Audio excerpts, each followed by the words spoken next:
Good morning, Isa. How are you? I think you are fine.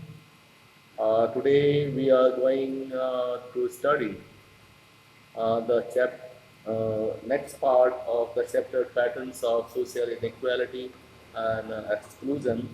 The next part is on page number 86. That is the chapter topic is social exclusion.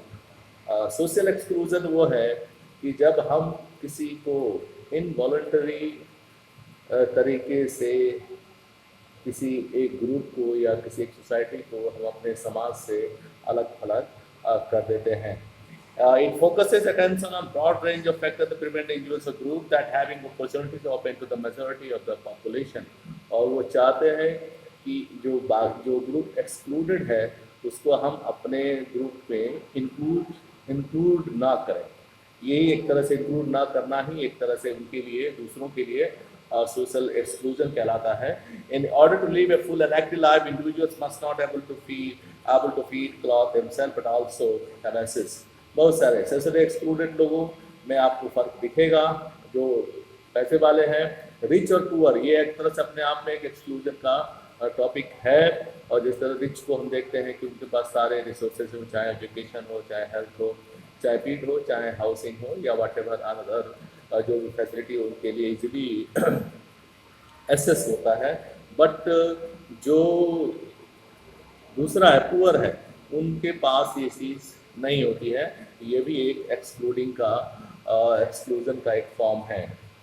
It is important to note that social involuntary, that is inclusive practice regardless of wishes of those who are excluded.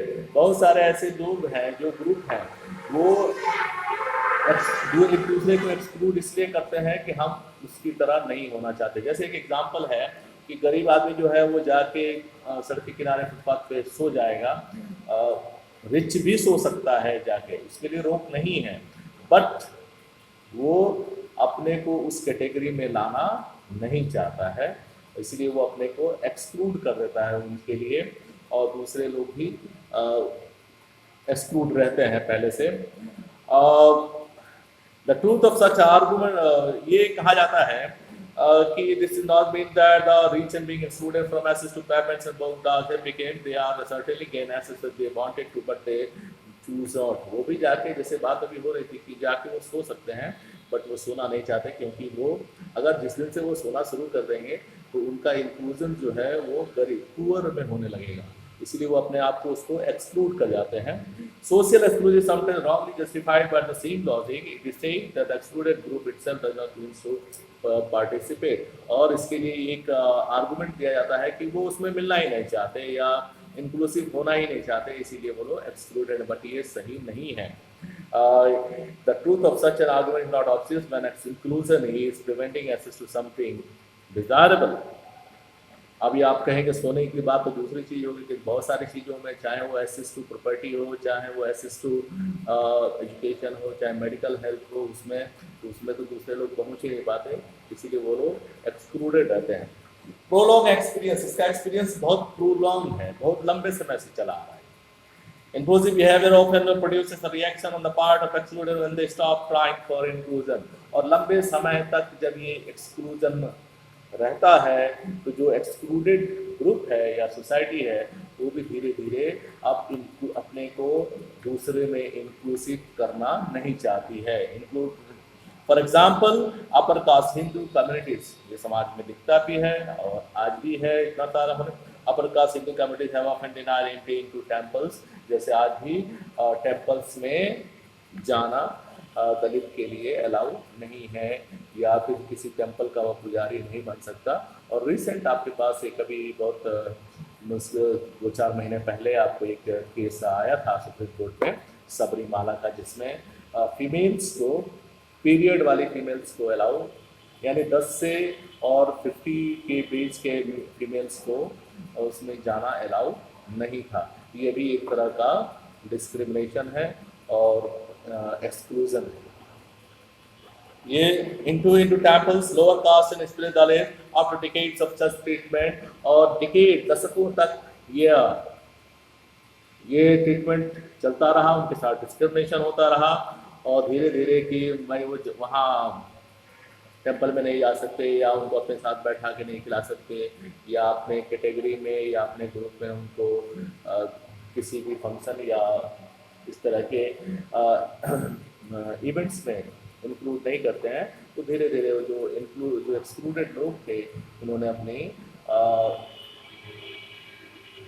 Exclusion का जो level था उनके ऊपर हटाने के लिए उन्होंने धीरे धीरे कास्ट को, रिलीजन को ही चेंज करना शुरू किया।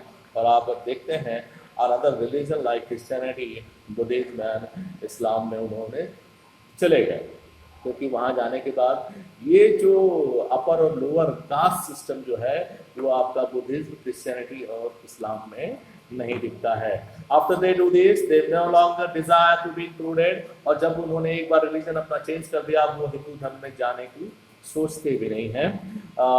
But this doesn't mean the social exclusion is not being practice. इसके बाद ऐसा नहीं है कि अभी भी सोशल एक्सक्लूजन जो है वो प्रैक्टिस में नहीं है। The point is that exclusion of the regards of the basis of the excluded. In like India, like almost society has been marked by acute practice of social discrimination and exclusion. दूसरे सोसाइटियों में भी है, जैसे आप Christianity में भी जाएंगे तो वहाँ पे आपका दो कैटेगरी है, प्रोटेस्टेंट है और एक कैथोलिक, जो क्रिश्चियनिटी का दो ग्रुप है, उसमें भी डिस्क्रिमिनेशन है, यानी एक दूसरे को वो लोग एक्सक्लूड करते रहते हैं। तो बट हमारा जो सोसाइटी है वो बहुत ही मल्टी है, और मल्टी सोसाइटी में क्या हो जाएगा, डिस्क्रिमिनेशन भी बहुत ज़्यादा होता है। At different periods of history, protest movements have arose against caste, gender, religious discrimination। उसके लिए बहुत पहले समय से, क्योंकि हम लोग सेकेंड थर्ड चैप्टर में भी पढ़ा है ये कास्ट मूवमेंट में भी, उसके लिए बहुत सारी चीज़ें हुई कि जो रिलीजियस बेस या कास्ट मूवमेंट चलाए गए, जो अपर या लोअर कास्ट की जो भी चीज़, और इसके खिलाफ yet prejudices remain and often new emerge। जब वो चीज़ें खत्म हो गई तो नया प्रेजुडिस आ गया। This legislation allowed is unable to transfer. अगर इसके लिए कानून भी बनाया गया, जैसे भीमराव अम्बेडकर भी बहुत ज़्यादा डिस्क्रिमिनेशन उन्होंने झेला था, तो जब कॉन्स्टिट्यूशन बनाया जा रहा था तो उन्होंने बहुत सारी चीज़ों इसके लिए उसमें पॉइंट्स रखे गए कॉन्स्टिट्यूशन में कि डिस्क्रिमिनेशन या इस तरह का एक्सक्लूजन ना हो। बट फिर भी यह सिर्फ लेजिस्लेशन यानी कानून बनाने से ही यह नहीं हो पाएगा, इसके लिए समाज को भी आगे आना पड़ेगा। You have already read about the impact of colonialism in Indian society.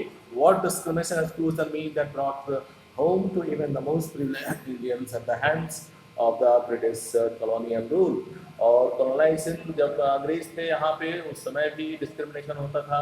जो अपर कास्ट हिंदू या मुस्लिम्स थे उन्हीं को ज़्यादा रिसोर्स या जमींदारी या इस तरह की चीज़ें दी जाती थी, लोअर कास्ट में नहीं था। Such experience of course common to various social discriminated groups such as women, Dalits and other oppressed castes implied। Faced with the humiliation of colonial rule and simultaneously exposed to ideas of democracy and justice। और ये सारी चीज़ें जो discrimination है या exclusion है या inequality है, ये हमारे डेमोक्रेसी के आइडिया के या जस्टिस के अगेंस्ट है। मैंने Indian initiated participate in the large number of social reform movements, और इस चीज़ के लिए उन्होंने बहुत बड़े बड़े मूवमेंट्स चलाए, चाहे ज्योतिबा फुले हो, चाहे अम्बेडकर हो, चाहे नारायण गुरु हो। In this chapter we focus on 4 such groups. इस चैप्टर में हम लोग 4 ऐसे ग्रुप्स के बारे में बात करेंगे। We have suffered from serious social inequality and exclusion. इसमें जिन्होंने बहुत ज़्यादा एक्सक्लूजन और इनइक्वालिटी को फेस किया है, दलित्स और द एक्स टचेबल कास्ट, आदिवासी, और the communities referred to as tribal, women and the differently able। 4 topic हैं। एक तो दलित हो गए, दूसरे इसमें आदिवासी जिसको ट्राइबल्स कहते हैं, तीसरा है इसमें महिलाएं हैं, और चौथा है डिफरेंटली एबल। डिफरेंटली एबल उसको कहते हैं जो हाथ अपने शरीर के किसी अंग की कमी हो, हाथ पैर या आँख ना हो, कान ना हो, या गूंगा हो, बहरा हो, these all are called differently able people।